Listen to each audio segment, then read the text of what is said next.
নমস্কাৰ। আজি আমি পোহৰ অধ্যায়ৰ গোলাকাৰ দাপনৰ সূত্ৰ আৰু চিনৰ নিয়ম এইখিনি আমি অধ্যয়ন কৰিম। তো প্ৰথমে আমি চাইছোঁ গোলাকাৰ দাপনৰ সূত্ৰ। গোলাকাৰ দাপনৰ ক্ষেত্ৰত সূত্ৰটো হ'ল 1/v plus 1/u equal to 1/f। 1/v plus 1/u equal to 1/f। এইটো হ'ল গোলাকাৰ দাপনৰ সূত্ৰ। আমি অৱতল দাপন আৰু উত্তল দাপন উভয়তে ব্যৱহাৰ কৰিব পাৰিম। তো ইয়াত v মানে হ'ল প্ৰতিবিম্বৰ দূৰত্ব। v মানে বুজাইছে প্ৰতিবিম্বৰ দূৰত্ব। u মানে হ'ল লক্ষ্যবস্তুৰ দূৰত্ব। লক্ষ্যবস্তুৰ দূৰত্ব আৰু f মানে হ'ল ফকাচ দৈৰ্ঘ্য। ফকাচ দৈৰ্ঘ্য। লক্ষ্যবস্তুৰ দূৰত্ব u, প্ৰতিবিম্বৰ দূৰত্ব v, ফকাচ দৈৰ্ঘ্য f। এইটো গোলাকাৰ দাপনৰ সূত্ৰ। ইয়াক আমি উত্তল বা অৱতল দুয়োখন দাপনৰ ক্ষেত্ৰত ব্যৱহাৰ কৰিব পাৰিম। এতিয়া আমি এই সূত্ৰটোৰ ক্ষেত্ৰত এই v, u আৰু f ৰ কাৰণে আমি চিনৰ নিয়মবিলাক জানিব লাগিব। আমি অংক কৰোঁতে ইউৰ ক্ষেত্ৰত আমি মাইনাছ দিম নে প্লাছ দিম, ভিৰ ক্ষেত্ৰত মাইনাছ প্লাছ হ'বনে, এফৰ ক্ষেত্ৰত প্লাছ হ'ব নে মাইনাছ হ'ব, এইটো আমি চিনৰ নিয়ম জানিব লাগিব। তো আমি এই চিনৰ নিয়মটো জনাৰ কাৰণে আমি স্থানাংক জ্যামিতি যদি সকলোৱে ভালদৰে জানো, তেতিয়াহ'লে গোলাকাৰ দাপনৰ ক্ষেত্ৰতো আমি চিনৰ নিয়মবিলাক নিশ্চয় জানিম। তো এই চিনৰ নিয়মটো এনেকুৱা, আমি এখন যদি এনেকৈ দাপোন আঁকি লৈছোঁ, এই দাপোনত যদি আমি মুখ্য অক্ষডাল আঁকি লওঁ, এখন দাপোন, তো আমি স্থানাংক জ্যামিতিত জানো আমাৰ চাৰিটা অক্ষৰডালে লেখ কাগজখনক চাৰিটা চুকত ভাগ কৰে। এইটো প্ৰথম চুক, দ্বিতীয় চুক, তৃতীয়, চতুৰ্থ।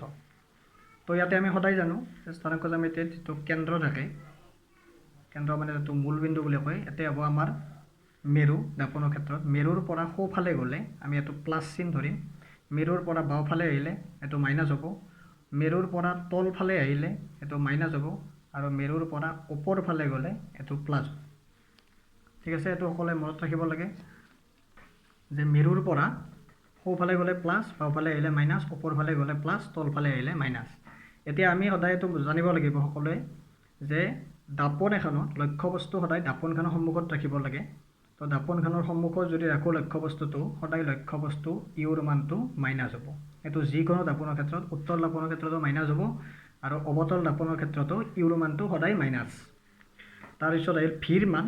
ভিৰ মানটো আমাৰ প্ৰতিবিম্বৰ লগত নিৰ্ভৰ কৰিব যে প্ৰতিবিম্বটো সৎ নে অসৎ। তো মই এইটো কথাটো কৈছিলোঁ যে সৎ প্ৰতিবিম্ব এটা দাপোনৰ আগফালে গঠিত হয়। এইটো উত্তল দাপোনৰ কাৰণে আগফালে হয়, অৱতল দাপোনৰ কাৰণে আগফালে হয়, আৰু অসৎ প্ৰতিবিম্ব এটা দাপোনৰ পিছফালে গঠিত হয়।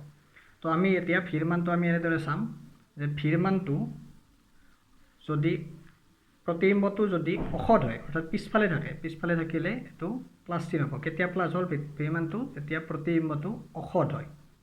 অসৎ প্ৰতিবিম্বৰ ক্ষেত্ৰত ভিৰ মানটো প্লাছ, কাৰণ অসৎ প্ৰতিবিম্ব দাপোনৰ পাছফালে থাকে আৰু সৎ প্ৰতিবিম্ব দাপোনৰ আগফালে থাকে, আৰু সৎ প্ৰতিবিম্বটো আমাৰ 3 নম্বৰ কক্ষত বা চুকত গঠিত হ'ব। তো সৎ প্ৰতিবিম্ব দাপোনৰ আগফালে থাকে, তো সৎ প্ৰতিবিম্বৰ ক্ষেত্ৰত ভিৰ মানটো হ'ব মাইনাছ। ভিৰ মান মাইনাছ কেতিয়া হ'ব? সৎ প্ৰতিবিম্বৰ ক্ষেত্ৰত। তো ভিৰ মানটো প্লাছ হ'ল অসৎ প্ৰতিবিম্বৰ ক্ষেত্ৰত, যিকোনো দাপোনৰ ক্ষেত্ৰত, আৰু ভিৰ মানটো মাইনাছ হ'ব সৎ প্ৰতিবিম্বৰ ক্ষেত্ৰত, যিকোনো দাপোনৰ ক্ষেত্ৰত। বাকী থাকিল এফ। এফটো নিৰ্ভৰ কৰে দাপোনখনৰ ওপৰত।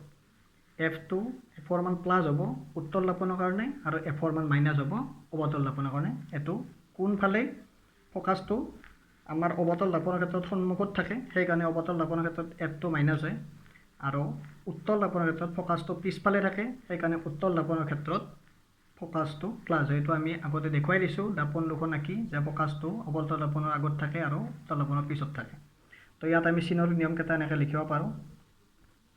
চিনৰ নিয়ম। অংক এটা কৰিব লাগিলে পৰীক্ষাত প্ৰত্যেকবাৰে মেট্ৰিকত অংক এটা থাকে, সকলোৱে জানা তোমালোকে। তো চিনৰ নিয়মটো জনাটো অতি দৰকাৰ। চিনৰ নিয়মটো ভুল হ'লে প্লাছৰ ঠাইত মাইনাছ দিলে সেইটো অংকটো গোটেইটো ভুল হৈ যাব। তো আমি গম পালোঁ চিনৰ নিয়ম 1 নম্বৰত ইউ মানে হৈছে লক্ষ্যবস্তুৰ দূৰত্ব।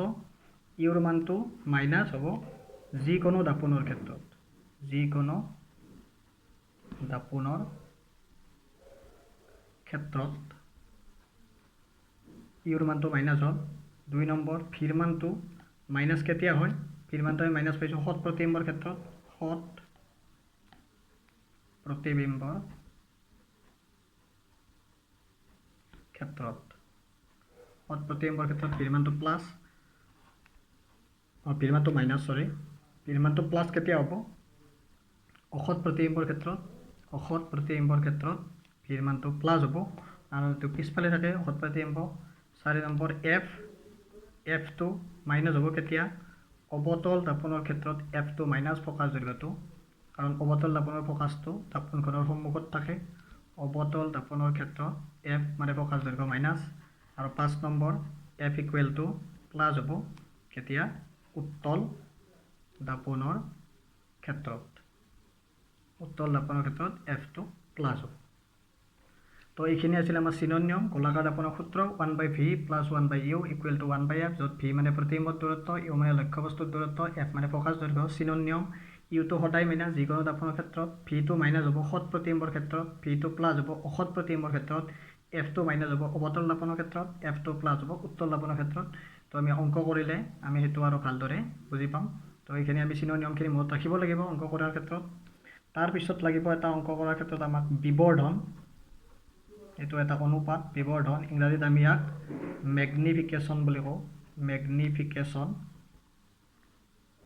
বিবৰ্ধন তো বিবৰ্ধনৰ সূত্ৰ আছে এটা বিবৰ্ধন ইয়াক আমি স্মল m এৰে বুজাও m = -v/u = h'/h তো m মানে বিবৰ্ধন v মানে গম পাইছোঁ আমি প্ৰতিবিম্বৰ দূৰত্ব u মানে লক্ষ্যবস্তুৰ দূৰত্ব ইয়াত একডাল মাইনাছ চিন থাকিব বাকি আছে h আৰু h'। তো আমি এটা জানিব লাগিব h মানে হ'ল লক্ষ্যবস্তুৰ আকাৰ লক্ষ্যবস্তুটোৰ আকাৰ এটোক আমি h এৰে বুজাও আৰু h' মানে হ'ল প্ৰতিবিম্বৰ আকাৰ এটো হ'ল h'। তো এইখিনিয়ে আমাৰ অবতল দাপনৰ গোলাকাৰ দাপনৰ ক্ষেত্ৰত চিনৰ নিয়ম আৰু সূত্ৰ দাপনৰ সূত্ৰটো হ'ল এইটো আৰু এইটো বিবৰ্ধনৰ সূত্ৰ তো এই দুটা সূত্ৰ আমি জানিলে আমি নিশ্চয় অঙ্ক কৰাত সুবিধা হ'ব আমি অঙ্ক কৰিব পাৰিম তো এইখিনি আছিল আজিৰ ভিডিঅ'টোত আমি ইয়াৰ পিছৰ ভিডিঅ'ত আমি অঙ্ক কৰিম ধন্যবাদ।